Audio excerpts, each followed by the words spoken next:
नमस्कार दोस्तों, स्वागत है आपका हमारे YouTube चैनल इंजीनियरिंग जॉब्स में। आज के हमारा फोर्थ लेक्चर के अंदर हम डिस्कस करेंगे बिल्डिंग मटेरियल का सबसे इम्पोर्टेंट टॉपिक रॉक और स्टोन के सभी ऑब्जेक्टिव क्वेश्चंस जो आने वाली सभी एग्जाम के लिए बहुत ही यूजफुल होंगे, specially for the SSC JE.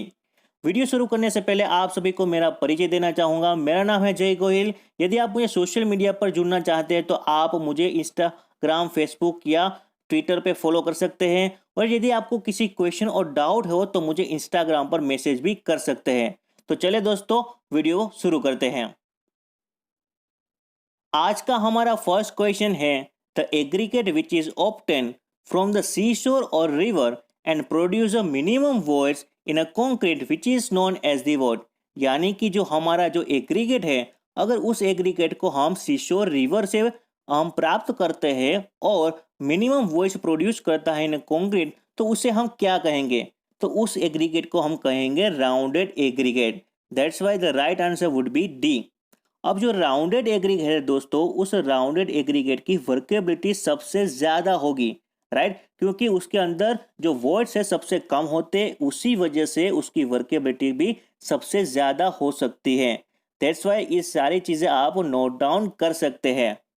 बढ़ते हैं हमारे नेक्स्ट क्वेश्चन की ओर। हमारा नेक्स्ट क्वेश्चन है the light weight aggregates are obtain from the what. तो हम जो लाइट वेट एग्रीगेट यूज करते हैं, उस लाइट वेट एग्रीगेट को हम कहाँ से प्राप्त कर सकते हैं? तो दोस्तों देखिए, समझिए कि जो हमारा लाइट वेट एग्रीगेट है वो हम ऑब्टेन करेंगे वोल्केनिक सोर्स से, राइट? तो right answer would B D, volcanic source. हमने क्लासिफिकेशन ऑफ द रॉक देखा था, उसके अंदर क्या पढ़ा था हमने? Classification of rock based on the geological formation. तो जियोलॉजिकल फॉर्मेशन के भी हमने तीन तरह के रॉक को पढ़ा था। First which is called as igneous rock, second which is a sedimentary rock, and third which is the metamorphic rock. तो ये तीनों तरह के जो रॉक है वो किसके बेस पर है? जियोलॉजिकल क्लासिफिकेशन के बेस पे। इग्नियस रॉक हमको किस तरह से प्राप्त होगा? तो सॉलिडिफिकेशन ऑफ मैग्मा और कूलिंग ऑफ मैग्मा, तो उसकी वजह से हम प्राप्त कर सकते हैं igneous rock, right? Below the earth surface which is called as the intrusive rock, intrusive igneous rock, and above the earth surface which is called as a extrusive igneous rock. तो इग्नियस रॉक के भी दो तरह के rock हम देख सकते हैं, राइट? तो ये सारी चीजें आप जियोलॉजी का क्लासिफिकेशन और उसको समझ सकते हैं।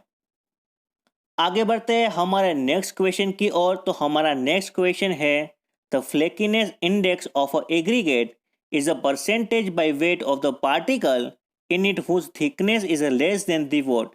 यानी कि फ्लेकीनेस इंडेक्स किसे कहेंगे? तो याद रखें दोस्तों, जो हमारा एग्रीगेट है उस एग्रीगेट की थिकनेस अगर 3/5 ऑफ द मीन लेंथ से भी कम हुई तो उसे कहेंगे हम फ्लेकी एग्रीगेट, राइट? उसे क्या कहेंगे हम? फ्लेकी एग्रीगेट कहेंगे। और उस फ्लेकी एग्रीगेट को दिखाने के लिए, रिप्रेजेंट करने के लिए कौन सा इंडेक्स हम इंडेक्स यूज करते हैं? तो उस इंडेक्स को कहेंगे हम फ्लेकीनेस इंडेक्स। तो ये सारी चीजें आप याद रख सकते हैं। एक और क्वेश्चन यहाँ पे बनता है कि जो हमारा इलोंगेटेड एग्रीगेट है, इलोंगेटेड इंडेक्स है, एक और चीज है इलोंगेटेड इलोंगेशन इंडेक्स, राइट? तो इलोंगेटेड इंडेक्स किसे कहेंगे? जो हमारा एग्रीगेट है उसकी जो अगर जो थिकनेस या लेंथ, राइट, थिकनेस या लेंथ 9/5 से भी बढ़ जाएगी, 9/5 ऑफ द मीन से भी बढ़ जाएगी, तो उस एग्रीगेट को हम कहेंगे इलोंगेट एग्रीगेट। और उस एग्रीगेट को दिखाने, उस एग्रीगेट को रिप्रेजेंट करने के लिए किस इंडेक्स को यूज करेंगे? और उस इंडेक्स को कहेंगे हम इलोंगेशन इंडेक्स। तो ये सारी चीजें आप याद रख सकते हैं। आगे बढ़ते हैं हमारे नेक्स्ट क्वेश्चन की ओर। तो हमारा नेक्स्ट क्वेश्चन है which of the following represent the smallest size of the fine aggregate. यानी कि जो हमारा फाइन एग्रीगेट है उसकी स्मॉलेस्ट साइज क्या हो सकती है? तो सबसे पहले तो हमको पता होना चाहिए क्लासिफिकेशन ऑफ एग्रीगेट। अगर हमको क्लासिफिकेशन ऑफ एग्रीगेट पता होगा तो इजीली हम इस क्वेश्चन का आंसर दे सकते हैं। तो याद रखें दोस्तों, जो हमारा एग्रीगेट है उसकी साइज 4.75 mm से ज्यादा और 80 mm से कम है तो उस एग्रीगेट को कहेंगे हम कोर्स एग्रीगेट, राइट? 4.75 mm से ज़्यादा और 80 mm से कम, उसे कहेंगे हम कोर्स एग्रीगेट। अगर हमारा एग्रीगेट जो 4.75 mm से कम हुआ तो उसे कहेंगे हम फाइन एग्रीगेट। क्या कहेंगे हम? अगर हमारा जो एग्रीगेट है 4.75 mm से कम है तो उसे कहेंगे हम फाइन एग्रीगेट यानी कि सैंड, राइट। तो उसमें भी हम दो तरह से क्लासिफिकेशन कर सकते हैं। One which is called as a above the 1.5 which is called as a coarse sand, right, coarse sand, and below the 1.5 which is called as a fine sand। तो जो हमारा फाइन सैंड है तो minimum size क्या हो गई sand की? 1.5। That's why the right answer would be C 1.5। तो ये सारी चीजें आप याद रख सकते हैं। अगर हमारा जो एग्रीगेट है वो 80 mm से ज्यादा और 300 mm से कम हुई तो उसे हम कहेंगे कोबेल। क्या कहेंगे हम? उसे कहेंगे हम कोबेल। अगर हमारा जो एग्रीगेट है उसकी साइज 300 mm से भी ज्यादा है तो उसे कहेंगे हम बुल्डर। क्या कहेंगे? बुल्डर कहेंगे उसे। तो ये सारा क्लासिफिकेशन आपको पता होनी चाहिए। एक और क्वेश्चन यहाँ से बनता है कि जो हमारा सिल्ट है, सिल्ट की साइज क्या होती है? सिल्ट की साइज याद रखनी है आपको, 0.075 से लेके 0.0002 तक जो साइज है उसे हम कहेंगे सिल्ट। तो मिनिमम साइज ऑफ सिल्ट क्या हो गया आपका? तो 0.00002, right. It is a minimum size of the silt. और उससे कम वाली जो क्ले एग्रीगेट है उसे कहेंगे हम क्ले। तो क्ले की साइज क्या हो गई? 0.0002 से कम हो गई। तो ये सारी चीजें आपको क्लासिफिकेशन में याद होनी चाहिए।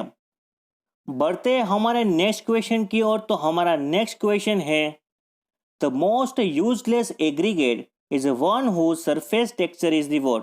यानी कि सबसे वर्स्ट जो यूजलेस एग्रीगेट है उसका सरफेस टेक्सचर किस तरह का होता है? तो याद रखें दोस्तों, जो हमारा ग्लोसी टाइप जो टेक्सचर हो एग्रीगेट का, वो एग्रीगेट सबसे यूजलेस है, किसी काम का नहीं है। That's why the right answer would be C, glossy, right. तो ये सारी चीजें हम याद रख सकते हैं। आगे बढ़ते हैं हमारे नेक्स्ट क्वेश्चन की ओर। तो हमारा नेक्स्ट क्वेश्चन है, the process of production of a natural stone, it is known as the what?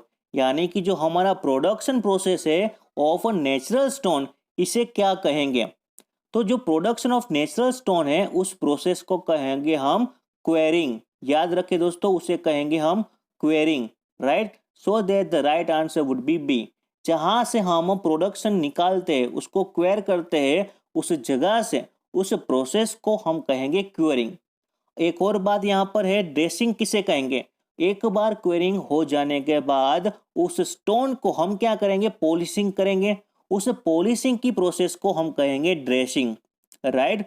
और जो हम क्वेरिंग स्टोन है उस क्वेरिंग स्टोन को बीच में हमारे मॉइस्चर भी हो सकता है, राइट। जो क्वेरिंग किया गया स्टोन है उसके अंदर मॉइस्चर कंटेंट भी हो सकता है। तो उस मॉइस्चर को रिमूव करने की जो प्रोसेस है उसे कहेंगे हम सीजनिंग, राइट। उस मॉइस्चर को हम करेंगे क्वेर, क्वेर शेप भी कह सकते हैं। The क्वेर shape which is the moisture between the different stone and which is a removing process which is known as a seasoning। तो क्वेरिंग क्या होती है, ड्रेसिंग क्या होती है, सीजनिंग किसे कहते हैं, वो सारे टर्म एक ही बार में हमने पढ़ लिए। Quarrying which is the production of a natural stone which is a process which is known as a quarrying. जो रिमूविंग प्रोसेस है मॉइस्चर की उसे कहेंगे हम सीजनिंग। और जो स्टोन को क्वेरिंग करने के बाद जो पॉलिशिंग दी जाती है उस पॉलिशिंग प्रोसेस को कहेंगे हम ड्रेसिंग। तो ये सारी चीजें आपको पता होनी चाहिए, नोट करके लिख लीजिए। Now the next question is, which of the following statement is correct about the rock and minerals? यानी कि रॉक एंड मिनरल्स के बारे में कौन सा स्टेटमेंट सही है? तो देखिए, पहला स्टेटमेंट है हमारा, cell and mica are the metamorphic rock. तो एक बात तो सही है कि सेल है हमारा, वो है हमारा metamorphic rock, but mica which is not rock which is a mineral, right. तो माइका हमारा वो मिनरल है, किसी भी जो रॉक है वो डिफरेंट मिनरल से बनता है, राइट। तो mineral which is constitute in a form of the rock. तो माइका मिनरल है बल्कि सेल है हमारा मेटामॉर्फिक रॉक है। तो ऑप्शन नंबर ए है वो गलत है। उसके बाद है quartz is a igneous rock. तो again quartz it is a minerals not a rock, तो ये भी ऑप्शन हमारा गलत है। उसके बाद है quartz is a metamorphic rock. तो अभी हमने बात की जो क्वार्ट्ज है वो मिनरल्स हैं बल्कि रॉक नहीं है, इसलिए थर्ड ऑप्शन भी गलत है। Now the fourth option is quartz and mica are only minerals. तो ये जो स्टेटमेंट है वो बिल्कुल सही है, क्योंकि जो क्वार्ट्ज माइका एंड फेल्सपार, हमने बात की थी फेल्सपार, तो ये चारों जो तीनों जो मिनरल्स हैं, राइट, वो पाए जाते हैं ग्रेनाइट के अंदर। तो ये सारी चीजें आपको पता होनी चाहिए। Quartz, mineral and felspar which is a minerals not a rock and which is a constitute of the granite. Granite की कंस्टिट्यूट है। ग्रेनाइट की स्पेसिफिक ग्रेविटी क्या है? 2.64, राइट। तो ये सारी चीजें पता होनी चाहिए, राइट। बढ़ते हमारे नेक्स्ट क्वेश्चन की ओर। तो हमारा नेक्स्ट क्वेश्चन है the calcination of a pure lime resultant in the what. यानी कि जो हमारा प्योर लाइम है उसका कैल्सिनेशन की होने की वजह से किस लाइम में ट्रांसफर हो जाएगा। तो प्योर लाइम का कैल्सिनेशन होने के कारण उसका कन्वर्ट हो जाएगा क्विक लाइम में। That's why the right answer would be A, quick lime. यहाँ पर लिखा हुआ है फेट लाइम। तो फेट लाइम के अंदर 95% दोस्तों क्या हो सकता है? CaO, जिसे हम कहते हैं कैल्शियम ऑक्साइड। तो 95% हो सकता है calcium oxide. And during the slaking it is a volume increase by 2 to 3%। During of slaking, slaking के टाइम पर उसका जो वॉल्यूम है वो वॉल्यूम आपका बढ़ जाएगा 2 to 3% of a fat lime, fat lime के अंदर। तो ये सारी चीजें आप याद रख सकते हैं। Hydraulic lime which is the what. तो हाइड्रोलिक लाइम के बारे में आपको पता होना चाहिए। This lime set under the water in the absence of the air, therefore that is called as a hydraulic lime और वाटर लाइम। यानी कि जो हमारा लाइम है, हाइड्रोलिक लाइम है, वो सेट हो जाएगा under the water without air. Air के बिना, एब्सेंस ऑफ एयर के बिना ही जो वाटर के अंदर सेट हो जा रहा है, इसीलिए हम उसे कहते हैं हाइड्रोलिक लाइम और वाटर लाइम। तो ये सारी चीजें आपको पता होनी चाहिए, बहुत ही इंपॉर्टेंट है एग्जाम के पॉइंट ऑफ व्यू से। आगे बढ़ते हैं हमारे नेक्स्ट क्वेश्चन की ओर। तो हमारा नेक्स्ट क्वेश्चन है which of the following possess a more ability to resist fire. यानी कि किस रॉक के अंदर सबसे ज्यादा एबिलिटी है रजिस्ट करने की फायर से।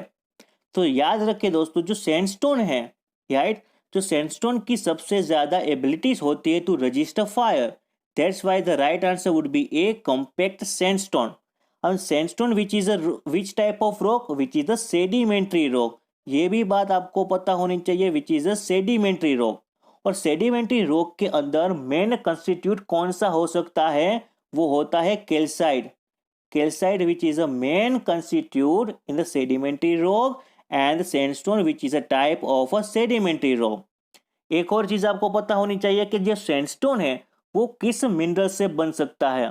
तो quartz, silica, right, and lime which is a part of the sandstone. तो ये सारी चीजें ये याद रख सकते हैं। ये क्वेश्चन आया था SSC JEE 2018 में। तो इस बार के लिए बहुत ही इंपॉर्टेंट क्वेश्चन हो सकता है आपके लिए, याद रखिए, राइट। आगे बढ़ते हैं हमारे नेक्स्ट क्वेश्चन की ओर। तो हमारा नेक्स्ट क्वेश्चन है the crushing strength of a good stone use for the construction of a building must not be less than the vote. यानी कि जो हमारा गुड बिल्डिंग स्टोन है उसकी क्रशिंग स्ट्रेंथ किससे कम नहीं होनी चाहिए। तो याद रखें दोस्तों, मेगा पास्कल में पूछा है, इसीलिए आपका आंसर हो जाएगा 100 mega pascal. The right answer would be A, factual database question है दोस्तों। तो याद रखिए 100 मेगापास्कल से कम किसी भी गुड बिल्डिंग स्टोन की क्रशिंग स्ट्रेंथ उससे कम नहीं होनी चाहिए। अगर आपको पूछे न्यूटन पर एमएम स्क्वायर तो सेम आंसर होगा 100 न्यूटन पर एमएम स्क्वायर। और केजी पर सीएम स्क्वायर में पूछे तो आपका जो आंसर है उसको मल्टीप्लाई बाय 10.20, 10.20 से हम मल्टीप्लाई कर देंगे तो उसका यूनिट कन्वर्जेशन हो जाएगा केजी पर CM square. So that 100 into 10.20 will get answer near about 1000, right. तो 1000 kg पर cm स्क्वायर से सबसे ज्यादा, उससे कम नहीं होना चाहिए। तो right answer would be this question is C. और जो हमारा गुड बिल्डिंग स्टोन है दोस्तों, उसका जो वाटर एब्जॉर्प्शन 5% से कम कभी भी नहीं होना चाहिए। ये बात भी हमको अच्छे से पता होनी चाहिए। आगे बढ़ते हैं हमारे नेक्स्ट क्वेश्चन की ओर। तो हमारा नेक्स्ट क्वेश्चन है, which of the following metamorphic rock has a more weather resistance characteristic. तो निम्नलिखित में से कौन सा ऐसा रॉक है, मेटामॉर्फिक रॉक है, जिसकी वेदर रेजिस्टिविटी सबसे ज्यादा है।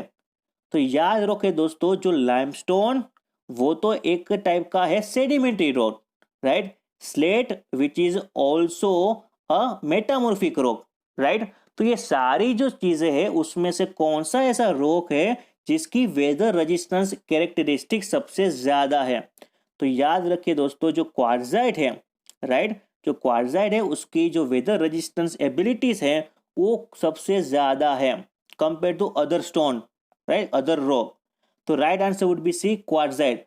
अब ये क्वार्ट्जाइट है किसकी मेटामॉर्फिक एक्शन के कारण वो प्राप्त कर सकते हैं। तो याद रखें दोस्तों, जो सैंडस्टोन है, जो हमारा सैंडस्टोन के ऊपर मेटामॉर्फिक यानी कि excessive heat, pressure and temperature के कारण उसका जो कंपोजिशन एंड टेक्सचर है वो चेंज हो जाएगा और क्वार्ट्जाइट में ट्रांसफर हो जाएगा, राइट। तो जो क्वार्ट्जाइट है उसकी वेदर रेजिस्टिविटी सबसे ज्यादा होती है। इसीलिए हम क्वार्ट्जाइट को कहाँ पे यूज करते हैं, रोड कंस्ट्रक्शन पे, राइट। रोड कंस्ट्रक्शन में हम यूज करते हैं क्वार्ट्जाइट, क्योंकि जो रोड है which is expose to weather, right. तो वेदर जो एक्शन है सबसे ज्यादा किस चीज पर हावी हो सकते हैं, रोड के ऊपर। गर्मी हो, ठंडी हो, बारिश हो, कोई भी जो हमारा मौसम हो, तो उसको रजिस्ट करने की जो एबिलिटी सबसे ज्यादा होगी, वही स्टोन, वही रॉक हम यूज करेंगे रोड के अंदर।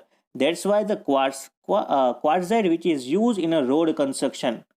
तो ये था हमारा दोस्तों आज का हमारा वीडियो। आई होप कि वीडियो आपको पसंद आया होगा।